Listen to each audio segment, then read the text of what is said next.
del sentimiento trágico de la vida por Miguel de Unamuno, y, el hombre de carne y hueso. Homo sam, nihil humaniam alienum puto, dijo el cómico latino, y yo diría más bien, nullum hominem alienum puto, soy hombre, a ningún otro hombre estimo extraño, porque el adjetivo humanus me es tan sospechoso como su sustantivo abstracto humanitas, la humanidad, ni lo humano ni la humanidad, ni el adjetivo simple, ni el sustantivado, sino el sustantivo concreto, el hombre de carne y hueso, el que nace, sufre y muere, sobre todo muere, el que come y bebe y juega y duerme y piensa y quiere, el hombre que se ve y a quien se oye, el hermano, el verdadero hermano. Porque hay otra cosa, que llaman también hombre, y es el sujeto de no pocas divagaciones más o menos científicas, y es el bípedo implume de la leyenda, el Homo economicus de los manchesterianos, el Homo sapiens de Linneo, si se quiere, el mamífero vertical, un hombre que no es de aquí o de allí ni de esta época o de la otra, que no tiene ni sexo ni patria, una idea, en fin, es decir, un no hombre. El nuestro es otro, el de carne y hueso, tú, lector mío, aquel otro de más allá, cuantos pensamos sobre la tierra, y este hombre concreto, de carne y hueso, es el sujeto y el supremo objeto a la vez de toda filosofía, quiéranlo o no ciertos sedicentes filósofos. En las más de las historias de la filosofía que conozco se nos presenta a los sistemas como originándose los unos de los otros, y sus autores, los filósofos, apenas aparecen sino como meros pretextos. La íntima biografía de los filósofos, de los hombres que filosofaron, ocupa un lugar secundario, y es ella, sin embargo, esa íntima biografía la que más cosas nos explica. Cúmplenos decir, ante todo, que la filosofía se acuesta más a la poesía que no a la ciencia. Cuantos sistemas filosóficos se han fraguado como suprema concinación de los resultados finales de las ciencias particulares, en un periodo cualquiera, han tenido mucha menos consistencia y menos vida que aquellos otros que representaban el anhelo integral del espíritu de su autor. Y es que las ciencias, importándonos tanto y siendo indispensables para nuestra vida y nuestro pensamiento, nos son, en cierto sentido, más extrañas que la filosofía, cumplen un fin más objetivo, es decir, más fuera de nosotros. Son, en el fondo, cosa de economía, un nuevo descubrimiento científico, de los que llamamos teóricos, es como un descubrimiento mecánico, el de la máquina de vapor, el teléfono, el fonógrafo, el aeroplano, una cosa que sirve para algo. Así, el teléfono puede servirnos para comunicarnos a distancia con la mujer amada, pero ¿esta para qué nos sirve? Toma uno el tranvía eléctrico para ir a oír una ópera, y se pregunta, ¿cuál es, en este caso, más útil, el tranvía o la ópera? La filosofía responde a la necesidad de formarnos una concepción unitaria y total del mundo y de la vida, y como consecuencia de esa concepción, un sentimiento que engendre una actitud íntima y hasta una acción. Pero resulta que ese sentimiento, en vez de ser consecuencia de aquella concepción, es causa de ella. Nuestra filosofía, esto es, nuestro modo de comprender o de no comprender el mundo y la vida, brota de nuestro sentimiento respecto a la vida misma, y esta, como todo lo afectivo, tiene raíces subconscientes, inconscientes tal vez. No suelen ser nuestras ideas las que nos hacen optimistas o pesimistas, sino que es nuestro optimismo o nuestro pesimismo, de origen filosófico o patológico quizá, tanto el uno como el otro, el que hace nuestras ideas. El hombre, dicen, es un animal racional. No sé por qué no se haya dicho que es un animal afectivo o sentimental. ¿Y acaso lo que de los demás animales le diferencia sea más el sentimiento que no la razón? Más veces he visto razonar a un gato que no reír o llorar. ¿Acaso llore o ría por dentro? Pero por dentro ¿acaso también el cangrejo resuelva ecuaciones de segundo grado? Y así, lo que en un filósofo nos debe más importar es el hombre. Tomad a Kant, al hombre Manuel Kant, que nació y vivió en Königsberg, a forales del siglo XVIII y hasta pisar los umbrales del XIX. Hay en la filosofía de este hombre Kant, hombre de corazón y de cabeza, es decir, hombre, un significativo salto, como habría dicho Kierkegaard, otro hombre, y tan hombre, el salto de la crítica de la razón pura a la crítica de la razón práctica. Reconstruye en esta, digan lo que quieran los que no ven al hombre, lo que en aquella abatió,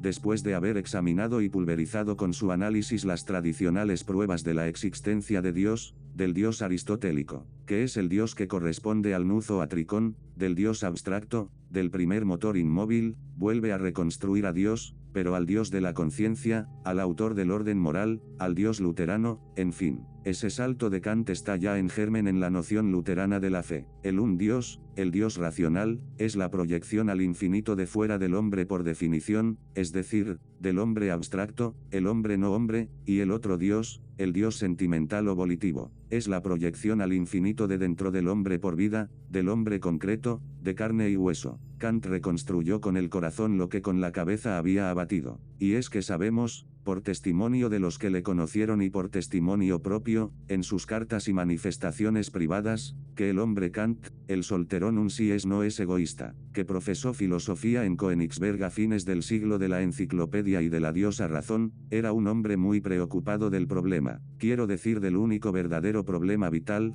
del que más a las entrañas nos llega, del problema de nuestro destino individual y personal, de la inmortalidad del alma. El hombre Kant no se resignaba a morir del todo, y porque no se resignaba a morir del todo, dio el salto aquel, el salto inmortal de una a otra crítica. Quien lea con atención y sin anteojeras la crítica de la razón práctica, verá que, en rigor, se deduce en ella la existencia de Dios de la inmortalidad del alma, y no está de aquella. El imperativo categórico nos lleva a un postulado moral que exige a su vez, en el orden teológico, o más bien escatológico, la inmortalidad del alma, y para sustentar esta inmortalidad aparece Dios. Todo lo demás es escamoteo de profesional de la filosofía. El hombre Kant sintió la moral como base de la escatología, pero el profesor de la filosofía invirtió los términos. Ya dijo no sé dónde otro profesor, el profesor y hombre Guillermo James, que Dios para la generalidad de los hombres es el productor de inmortalidad. Sí, para la generalidad de los hombres, incluyendo al hombre Kant, al hombre James y al hombre que traza estas líneas, que estás, lector, leyendo. Un día, hablando con un campesino, le propuse la hipótesis de que hubiese, en efecto, un Dios que rige cielo y tierra, conciencia del universo, pero que no por eso sea el alma de cada hombre inmortal en el sentido tradicional y concreto. Y me respondió, entonces, ¿para qué Dios? Y así se respondían en el recóndito foro de su conciencia el hombre Kant y el hombre James. Solo que al actuar como profesores tenían que justificar racionalmente esa actitud tan poco racional. Lo que no quiere decir, claro está, que sea absurda. Hegel hizo célebre su aforismo de que todo lo racional es real y todo lo real racional, pero somos muchos los que, no convencidos por Hegel, seguimos creyendo que lo real, lo realmente real, es irracional, que la razón construye sobre las irracionalidades. Hegel, gran definidor, pretendió reconstruir el universo con definiciones, como aquel sargento de artillería decía que se construyeran los cañones, tomando un agujero y recubriéndolo de hierro. Otro hombre, el hombre José Butler, obispo anglicano, que vivió a principios del siglo XVIII, y de quien dice el cardenal católico Newman que es el hombre más grande de la Iglesia anglicana. Al foral del capítulo primero de su gran obra sobre la analogía de la religión,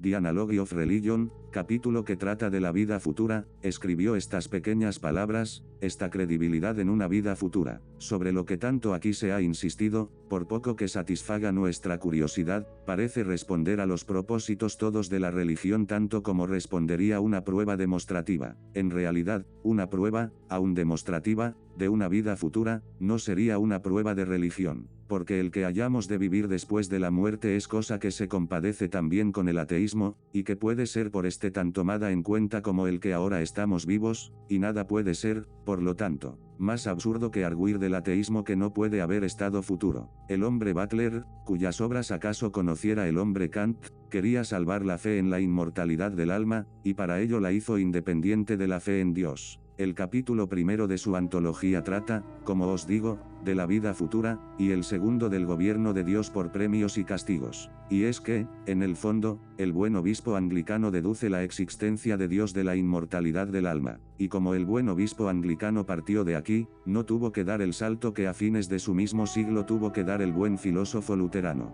Era un hombre el obispo Butler, y era otro hombre el profesor Kant. Y ser un hombre es ser algo concreto, unitario y sustantivo es ser cosa, res. Y ya sabemos lo que otro hombre, al hombre Benito Espinosa, aquel judío portugués que nació y vivió en Holanda a mediados del siglo XVII, escribió de toda cosa. La proposición 6a de la parte 3 de su ética dice, una quaeque res, quatenus in se est, in suo esse perseverare conatur, es decir, cada cosa, en cuanto es en sí, se esfuerza por perseverar en su ser. Cada cosa es cuanto es en sí, es decir, en cuanto sustancia, ya que, según él, sustancia es id quod in se est per se concipitur, lo que es por sí y por sí se concibe. Y en la siguiente proposición, la 7a, de la misma parte añade, conatus, quo unaquae res in suo esse perseverare conatur nihil est praeter ipsius rei actualem essentiam, esto es, el esfuerzo con que cada cosa trata de perseverar en su ser no es sino la esencia actual de la cosa misma. Quiere decirse que tu esencia, lector, la mía, la del hombre Spinoza, la del hombre Butler, la del hombre Kant y la de cada hombre que sea hombre, no es sino el conato, el esfuerzo que pone en seguir siendo hombre, en no morir. Y la otra proposición que sigue a estas dos, la 8a,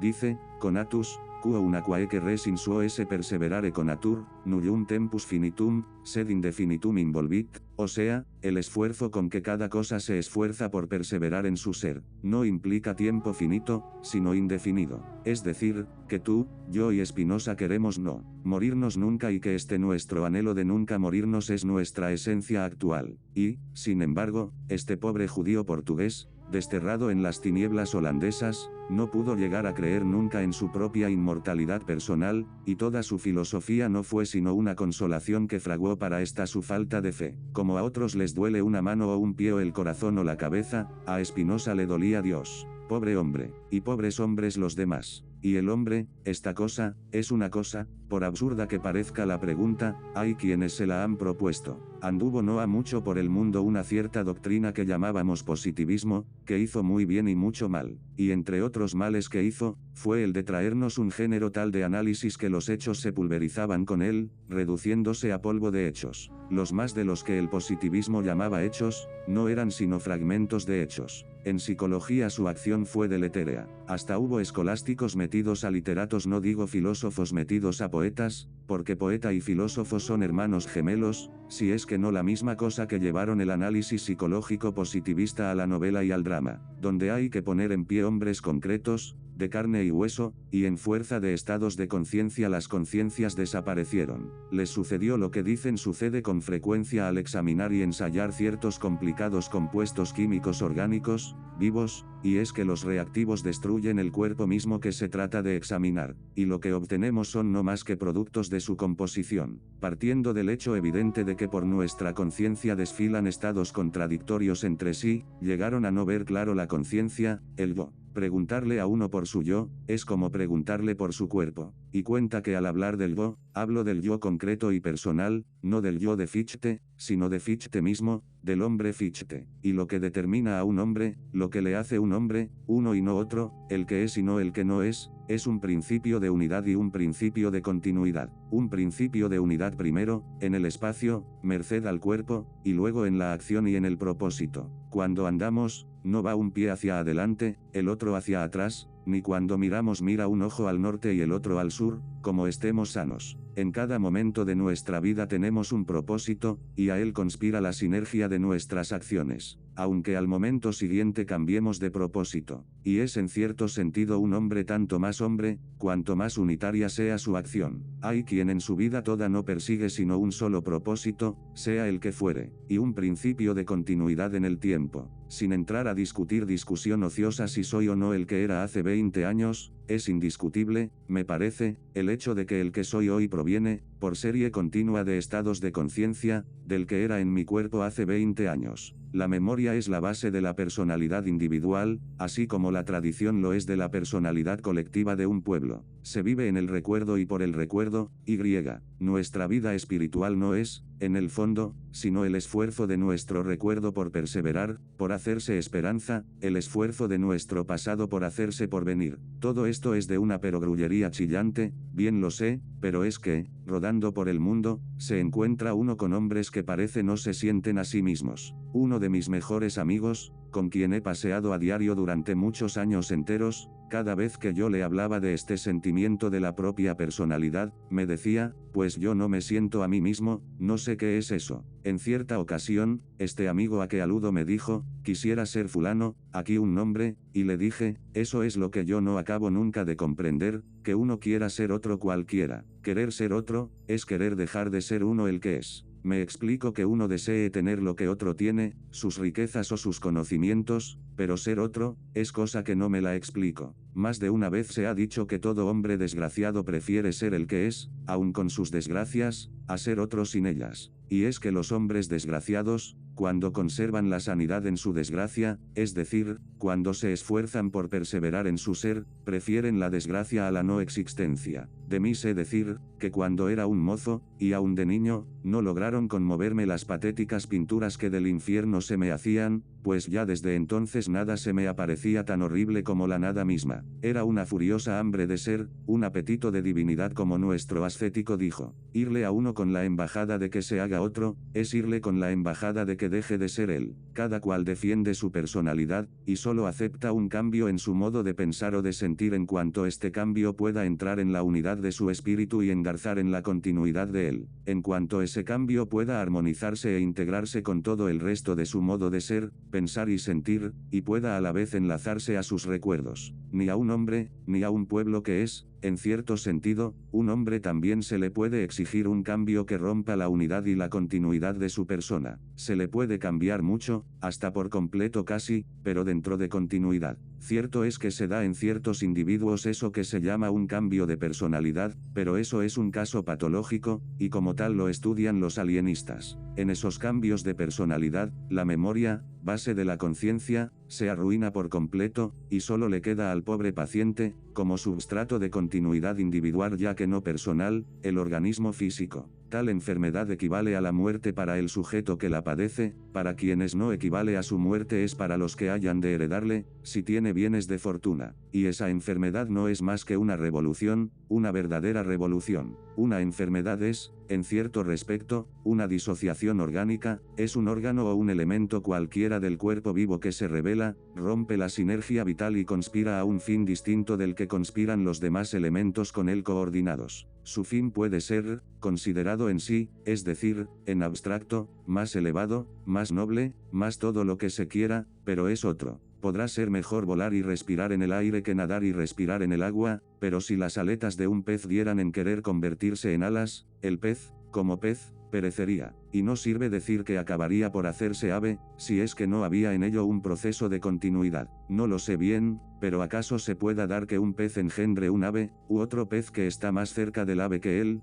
pero un pez, este pez, no puede él mismo, y durante su vida, hacerse avenida? Todo lo que en mí conspire a romper la unidad y la continuidad de mi vida, conspira a destruirme, y, por lo tanto, a destruirse. Todo individuo que en un pueblo conspira a romper la unidad y la continuidad espirituales de ese pueblo, tiende a destruirlo y a destruirse como parte de ese pueblo. ¿Qué tal otro pueblo es mejor? Perfectamente, aunque no entendamos bien qué es eso de mejor o peor. ¿Que es más rico? Concedido. ¿Que es más culto? Concedido también. ¿Que vive más feliz? Esto ya, pero, en fin, pase. Que vence, eso que llaman vencer, mientras nosotros somos vencidos. Enhorabuena. Todo esto está bien, pero es otro. Y basta. Porque para mí, el hacerme otro, rompiendo la unidad y la continuidad de mi vida, es dejar de ser el que soy, es decir, es sencillamente dejar de ser. Y esto no, todo antes que esto. Que otro llenaría tan bien o mejor que yo el papel que lleno. Que otro cumpliría mi función social.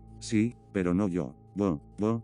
Siempre yo dirá algún lector, ¿y quién eres tú? Podría aquí contestarle con Obermann, con el enorme hombre Obermann, para el universo nada, para mí todo, pero no, prefiero recordarle una doctrina del hombre Kant, y es la de que debemos considerar a nuestros prójimos, a los demás hombres, no como medios, sino como fines. Pues no se trata de mí tan solo, se trata de todos y de cada uno. Los juicios singulares tienen valor de universales, dicen los lógicos. Lo singular no es particular, es universal. El hombre es un fin, no un medio. La civilización toda se endereza al hombre, a cada yo. ¿O qué es ese ídolo? Llámese humanidad o como se llamare, ¿a que se han de sacrificar todos y cada uno de los hombres? Porque yo me sacrifico por mis prójimos, por mis compatriotas, por mis hijos, y estos a su vez por los suyos, y los suyos por los de ellos, y así en serie inacabable de generaciones. ¿Y quién recibe el fruto de ese sacrificio? Los mismos que nos hablan de ese sacrificio fantástico, de esa dedicación sin objeto, suelen también hablarnos del derecho a la vida.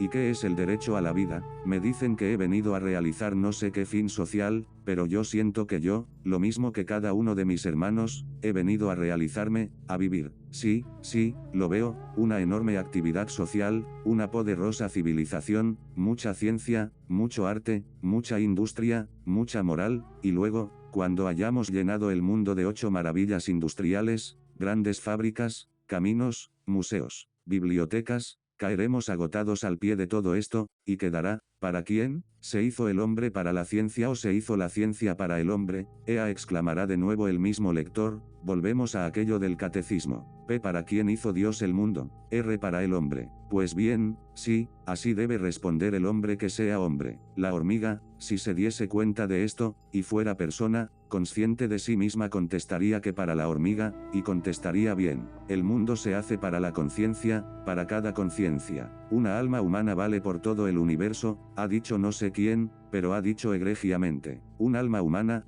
no una vida. La vida está no. Y sucede que a medida que se cree menos en el alma, es decir, en su inmortalidad consciente, personal y concreta, se exagerará más el valor de la pobre vida pasajera. De aquí arrancan todas las afeminadas sensiblerías contra la guerra. Sí, uno no debe querer morir, pero la otra muerte. El que quiera salvar su vida, la perderá, dice el Evangelio, pero no dice el que quiera salvar su alma, el alma inmortal. O que creemos y queremos que lo sea. Y todos los definidores del objetivismo no se fijan, o mejor dicho, no quieren fijarse, que al afirmar un hombre su yo, su conciencia personal, afirma al hombre concreto y real, afirma el verdadero humanismo. Fue no es el de las cosas del hombre, sino el del hombre, y al afirmar al hombre, afirma la conciencia. Porque la única conciencia de que tenemos conciencia es la del hombre. El mundo es para la conciencia. O, mejor dicho, esta noción de finalidad, y mejor que noción sentimiento, este sentimiento teológico no nace sino donde hay conciencia. Conciencia y finalidad son la misma cosa en el fondo. Si el sol tuviese conciencia, pensaría vivir para alumbrar a los mundos, sin duda, pero pensaría también, y sobre todo, que los mundos existen para que él los alumbre y se goce en alumbrarlos y así viva. Y pensaría bien, y toda esa trágica batalla del hombre por salvarse, ese inmortal anhelo de inmortalidad que le hizo al hombre Kant dar aquel salto inmortal de que os decía, todo eso no es más que una batalla por la conciencia. Si la conciencia no es, como ha dicho algún pensador inhumano, nada más que un relámpago entre dos eternidades de tinieblas, entonces no hay nada más execrable que la existencia. Alguien podrá ver un fondo de contradicción en todo cuanto voy diciendo, anhelando unas veces la vida inacabable, y diciendo otras que esa vida no tiene el valor que se le da. ¿Contradicción? Ya lo creo. La de mi corazón, que dice que sí, mi cabeza, que dice no. Contradicción, naturalmente. ¿Quién no recuerda aquellas palabras del Evangelio? Señor, creo, ayuda a mi incredulidad. Contradicción, naturalmente. Como que solo vivimos. Se trata de un valor afectivo, y contra los valores afectivos no valen razones. Porque las razones no son nada más que razones, es decir, ni siquiera son verdades. Hay definidores de esos pedantes por naturaleza y por gracia, que me hacen el efecto de aquel señor que va a consolar a un padre que acaba de perder un hijo, muerto de repente en la flor de sus años, y le dice, paciencia, amigo, que todos tenemos que morirnos. ¿Os chocaría que este padre se irritase contra semejante impertinencia? Porque es una impertinencia. Hasta un axioma puede llegar a ser en ciertos casos una impertinencia. ¿Cuántas veces no cabe decir aquello de para pensar cual tú, solo es preciso no tener nada más que inteligencia? Hay personas, en efecto, que parecen no pensar más que con el cerebro, o con cualquier otro órgano que sea el específico para pensar, mientras otros piensan con todo el cuerpo y toda el alma, con la sangre, con el tuétano de los huesos, con el corazón, con los pulmones, con el vientre, con la vida. Y las gentes que no piensan más que con el cerebro, dan en definidores, se hacen profesionales del pensamiento. ¿Y sabéis lo que es un profesional? ¿Sabéis lo que es un producto de la diferenciación del trabajo? Aquí tenéis un profesional del boxeo. Ha aprendido a dar puñetazos con tal economía, que reconcentra sus fuerzas en el puñetazo, y apenas pone en juego sino los músculos precisos para obtener el fin inmediato y concentrado de su acción, derribar al adversario. Un voleo dado por un no profesional, podrá no tener tanta eficacia objetiva inmediata, pero vitaliza mucho más al que lo da, haciéndole poner en juego casi todo su cuerpo. El uno es un puñetazo de boxeador, el otro de hombre. Y sabido es que los héroes de circo, que los atletas de feria, no suelen ser sanos. Derriban a los adversarios, levantan enormes pesas, pero se mueren, o de tisis o de dispepsia. Si un filósofo no es un hombre, es todo menos un filósofo, es, sobre todo, un pedante, es decir, un remedo de hombre. El cultivo de una ciencia cualquiera, de la química, de la física, de la geometría, de la filología, puede ser, y aun esto muy restringidamente y dentro de muy estrechos límites, obra de especialización diferenciada, pero la filosofía, como la poesía, o es obra de integración, de concinación, o no es sino filosofería, erudición pseudofilosófica. Todo conocimiento tiene una finalidad. Lo de saber para saber, no es, dígase lo que se quiera, sino una tétrica petición de principio. Se aprende algo, o para un fin práctico inmediato, o para completar nuestros demás conocimientos. Hasta la doctrina que nos aparezca más teórica, es decir, de menor aplicación inmediata a las necesidades no intelectuales de la vida, responde a una necesidad que también lo es intelectual, a una razón de economía en el pensar, a un principio de unidad y continuidad de la conciencia. Pero así como un conocimiento científico tiene su finalidad en los demás conocimientos, la filosofía extrínseca se refiere a nuestro destino todo, a nuestra actitud frente a la vida y al universo.